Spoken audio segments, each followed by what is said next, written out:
Hallo, ek is Pietrou en ek is 'n human van JGF.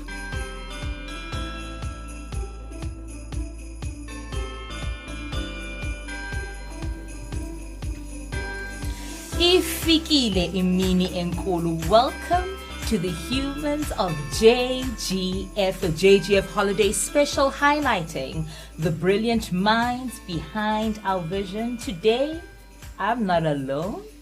And Lilo Ilolo, I'm never alone on this here podcast. I know you should never have favorites at work, but let me tell you about my next guest. I don't know if she's my favorite or a person that I deeply admire. Pietrou, your patience. Honestly, meeting someone as brilliant as you are, who has the same equal measure as patience, is just something I have never come across. But we'll get to know you throughout the show. Welcome, Pietrou Gie. How are you? I am fine, thank you. Thank you for that introduction. It is, I'm not quite sure all my family members would agree with the patience thing, but we work with Pietrou. We know her. Listen here. Pietrou, where are you from?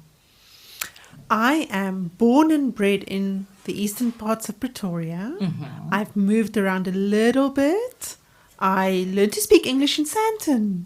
In Sandton? In Sandton. And how old were you then? Nursery school. Oh. My mom dropped me in a nursery school. I was the only Afrikaans-speaking kid there. Oh. So, you've never known me to be somebody that's quiet. I had to just learn to speak the language. Yeah. So that's where I learned to speak English. But then we moved, well, not straight back to Pretoria, but took a long detour back to Pretoria. Oh, thereafter. Yeah. All right.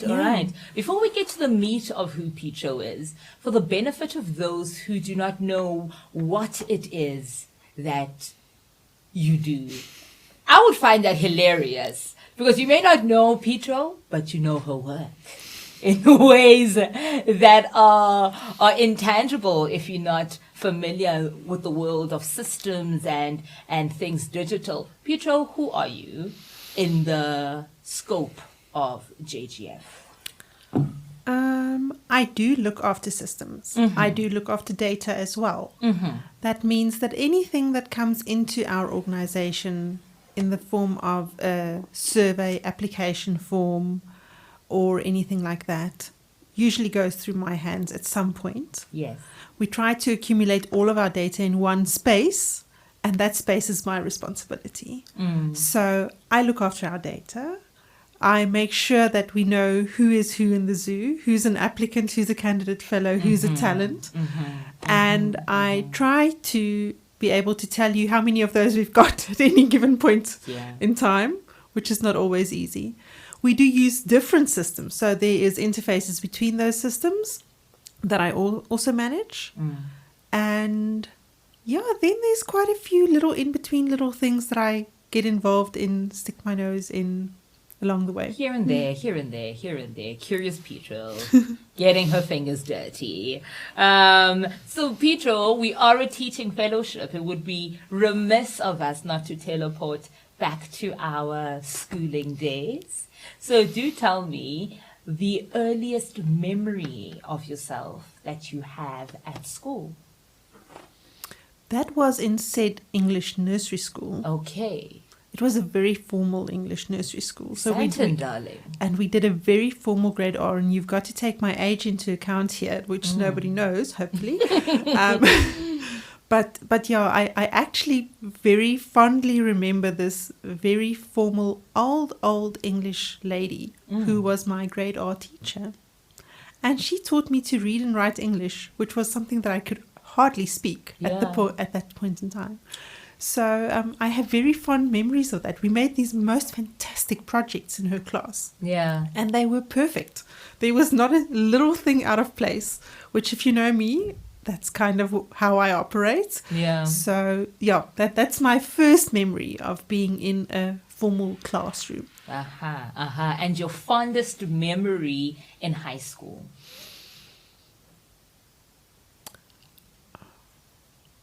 I had a fantastic accounting teacher. Mm-hmm. And she was also writing textbooks for accounting.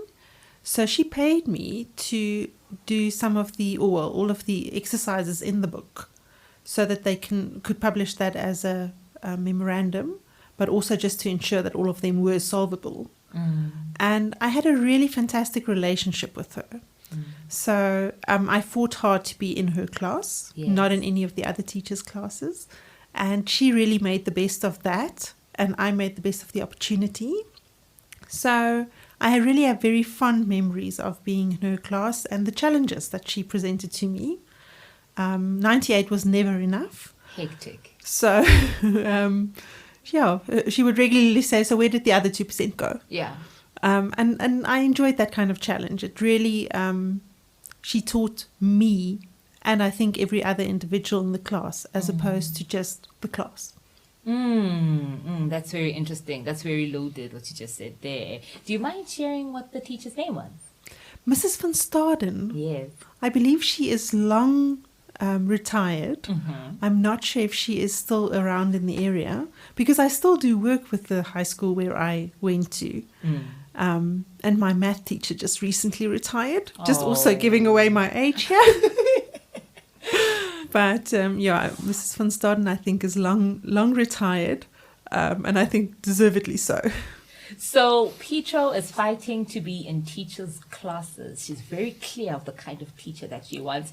No surprise to people who work with you, knowing how incredibly persistent and tenacious you are. Define to our listeners, Pietrou, what kind of learner were you at school? Okay, I'm going to use an example here. Sure. At one stage, my math teacher, she was a brilliant math teacher, but really more for getting people to pass math than to do extremely well. So I took an additional math subject, and when we got to our normal math class, I said to her, you know what, if you don't quite understand what I'm doing, just mark it right, and I'll explain to you later. Okay. So that's the kind of pupil that I was. Okay. I also sat the Afrikaans teacher down and I said, okay, so I'm not quite satisfied with this mark. I've got the official memorandum, so we will go through this step by step till I'm satisfied with the mark. So I don't think I'm proud of that. I'm very glad that the math teacher does not remember this specific incident, but I do. So you were the prepared. Prepared doesn't even begin to cut it. Not really prepared, but overachiever, if you want. Overachiever. And you, of course, you had a kind of vision for yourself and the kind of way you want to learn, the kind of knowledge you want to receive and how it is you want to receive it. And now let's meet Pietrou in matric. What is written in the stars for this persistent young girl who's able to sit teachers down, justifiably so? What is she seeing for herself after matric? I knew that I wanted to become an engineer from when I was like 5 years old. Wow. So no, I must ask, how were you exposed to that world, and where did that conviction though come from at age 5? My dad is an engineer. Okay. My grandfather I thought that he was an engineer, but apparently he was a geologist.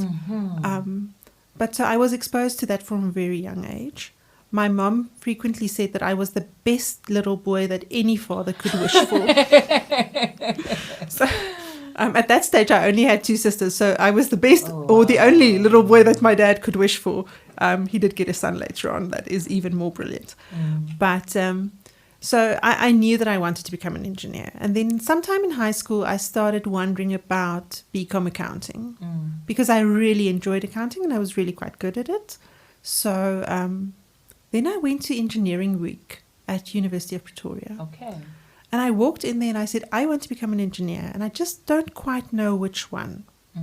And the first one that they presented was industrial engineering because it is in Afrikaans. Bedrijfsingenieurswese. So alphabetically it was first in line.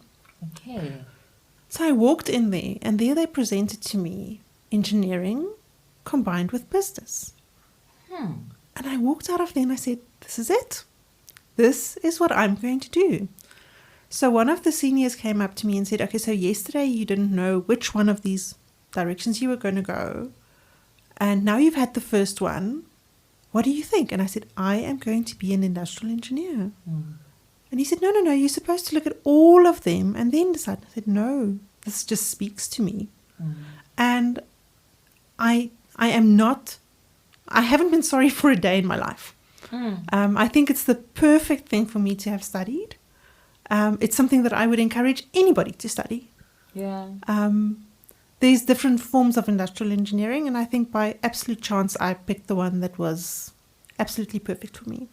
You know, this is the first time hearing someone who did not study something that is traditionally arts or like Bachelor of Arts and speaking about a subject that speaks to them. And I can even see in the way in which you articulate there's a deep passion, something so incredibly technical, having such a humane impact on you. What was it about it, or what is it still about it? I think it's the combination of different fields. It's not strictly you're an engineer, and trust me, you've got to have a bit of hair on your teeth to deal with really typical engineers at university. Sure. But it's not strictly that. We get a lot of flack for being lower grade engineers. We do a lot of business subjects. We do a few law subjects. So it's a really broad spectrum. Okay. And I think that interests me. So it's a really broad base. And if you look at the kind of careers that industrial engineers follow, it is almost anything. You can get them from human resources right into technical design work. And almost anything in between as well. So my husband and I are both industrial engineers, and we do completely different things. So, I think that scope really appeals to me. Yeah. There's no limits. And there's a lot of know what you know, but know where to find the answer. Sure. So they just teach you enough to know something. And then they teach you where to go and find answers or how to start thinking about answers. Problem solving. So it really fits me like a glove. It certainly does. It certainly does. And from my personal examining of our team, and I'm sure you see this as well, the diverse nature of skill sets and people's, characteristics. I call them the faces and phases of JGF talent. Take us through a snapshot of all the phases and faces of Pietrou that have contributed to the Pietrou that we get to experience in her full glory and bounty. I worked in consulting for a long time. So looking at a business and saying, how can we do this better? Is where I come from. So looking at JGF, the first little bit that I was employed at JGF for was organizing selection camp when it was still in person. It was a 6-week contract, and Julian literally dropped me in the deep end. I don't think you've experienced Mia in all her glory in person. Okay. We've always heard you speak about this. Yes. So the first selection camp not only was in person, and there was a lot of expectation, but there was also Mia literally looking over my shoulder every step of this way. And fabulous lady, but extreme perfectionist. So that's how I was introduced to JGF. Yeah. It was supposed to be a small engagement, solving a problem that was at that stage a crisis. And I just stuck around. I decided not to go into the events and logistics side of JGF, simply because that's not what I'm trained for. I don't have the networks that somebody who specializes in that area does, even though it's something that I do as a hobby. In my other life, I am involved in organizing functions and camps and all sorts of stuff. So Julian thought it would be a good fit.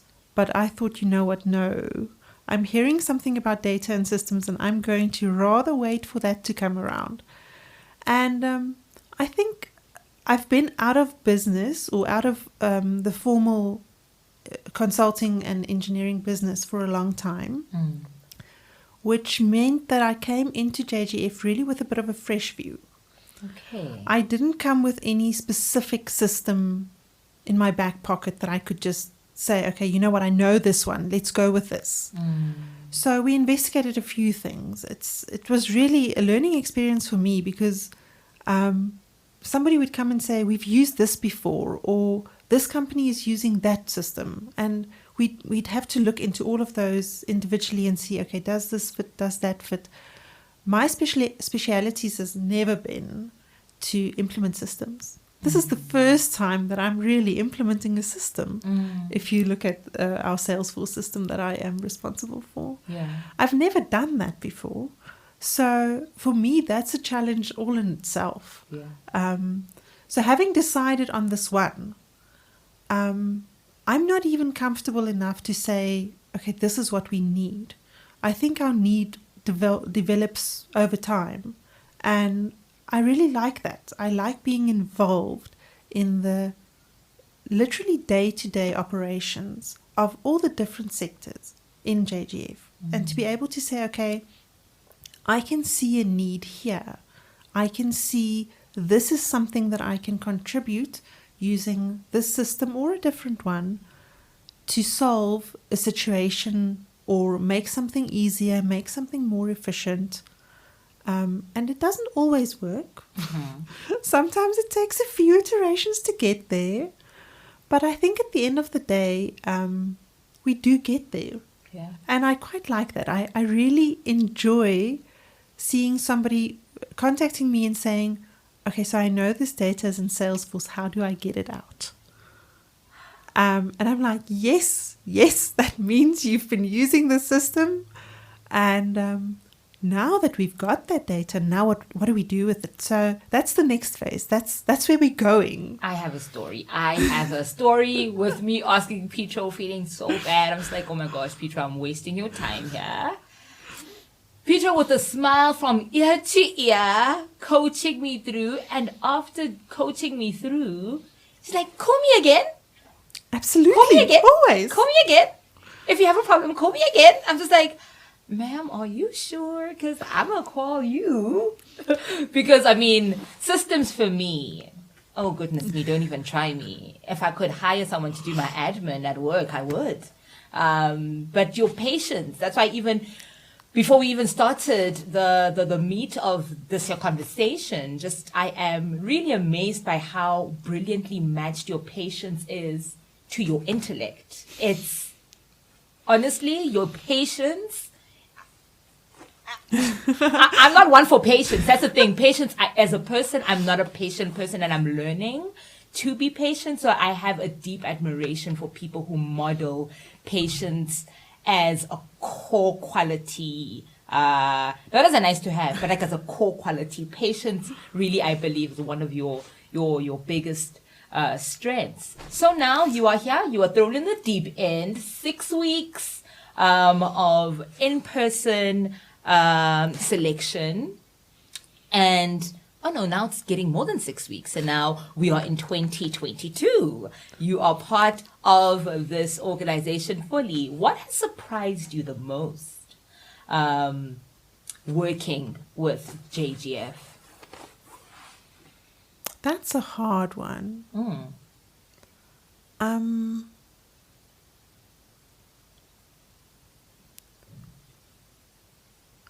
I think the passion of everybody. We have such a diverse team. And nobody just comes into the office and does a job. Everybody does it with passion. To a certain extent, you can explain my work, where I am in life at the moment. JGF is a bit of a passion project.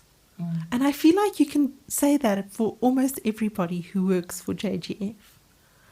And I think that's the biggest thing for me. Something that our applicants experience, I think, to the nth degree is there is no limit to what we will do. We will move mountains. Yeah. Well, within limits. I've got a few who are asking for a few mountains at the moment. But that is the attitude of everybody. There's nobody that will just say, no, I don't have time for this. Yeah. There's nobody that says, no, this can't work.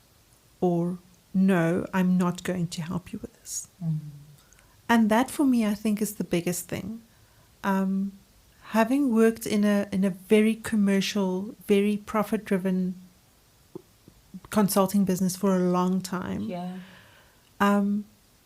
it's completely different to not be measured by how much money are you saving.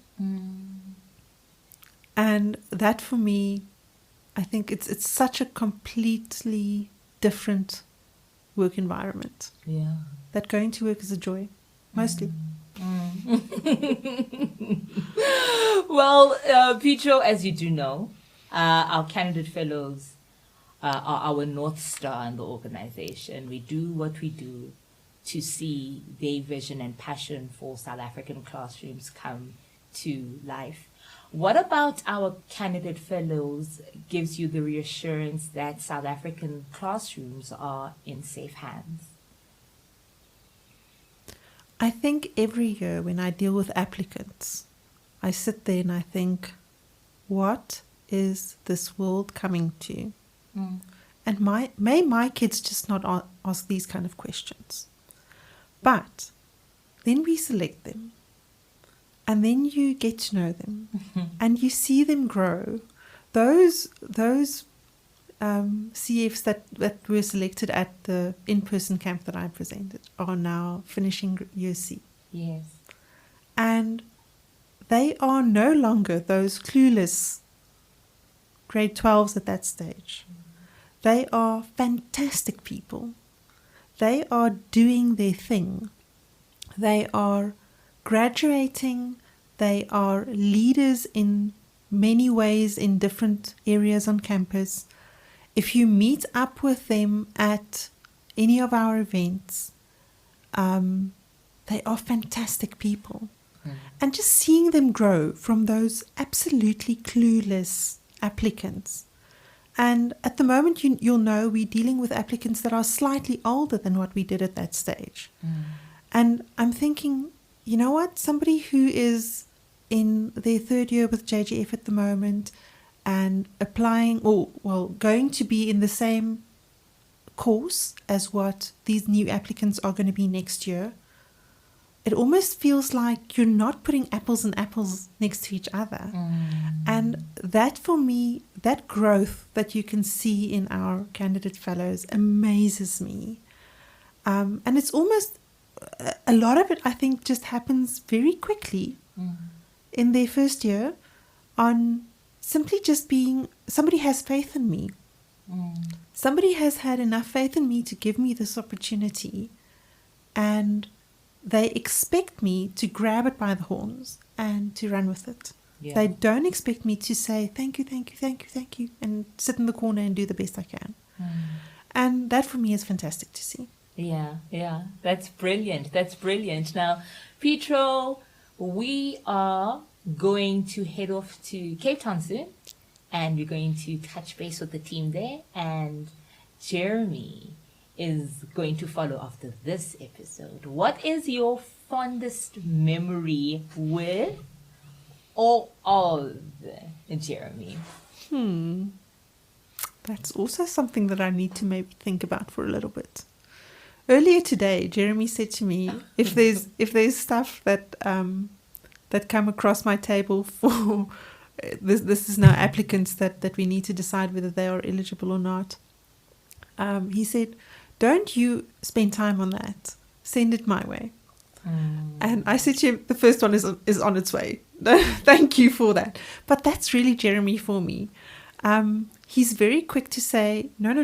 You're not going to waste your time on this. We are going to give this to the person who is best suited to actually do this. Yes. And then the other thing is, Jeremy has repeatedly said, okay, Pietrou, switch on your camera. Everybody, this is the face of Pietrou. She is not IT support. So don't bug her with this. Yeah. Or you're not allowed to bother her with anything this week. She has more than enough work to keep herself busy 24 hours a day. You're not allowed to ask any question. If you want to ask a question, please think about it 3 times and then decide whether it's really necessary to bug Pietrou or rather bug someone else. Yeah. So that respect for who we are and what we are best at, I think that is one of the things that I appreciate most of Jeremy. Oh, lovely stuff, lovely stuff. As you do know, our hashtag, our mantra for the year, hashtag be a teacher. If there's someone who's listening and they have a growing amber wanting to be a teacher, what words of encouragement do you have for them? I would say go for it. If you really want to be a teacher, I've seen a lot of people who have been declined for PGCE just in the last couple of weeks. That's just where we are in the selection process. And the best thing that I've seen, or the best reaction that I've seen from one of these people, was to say, okay, so I see I'm not going to make it into PGCE. Then I'm going to try B.Ed. If I can't do it in 1 year, I'm going to do it in 4. But I am going to do it. And that would be my best advice. If this is really a passion for you, don't take no for an answer. Yeah. Find a different route.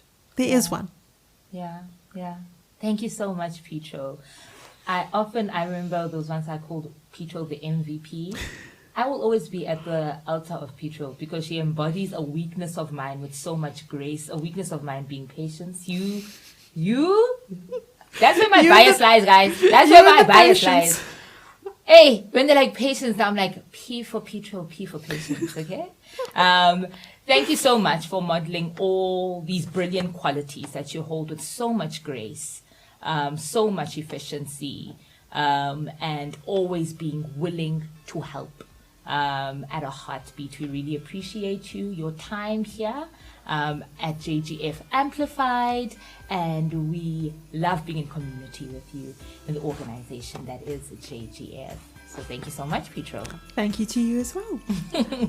People, as you know, social media, we're there. What do you need to do? Go to Google. You type in there, Jake's Travel Fellowship. Guess who pops up? Us. Okay? And you get to know any and everything about our organization, our strides, our plans, and how you can be part of this community. And we will continue with our festive series, The Humans of JGF, and we hope to catch you in our next episode. Cheers.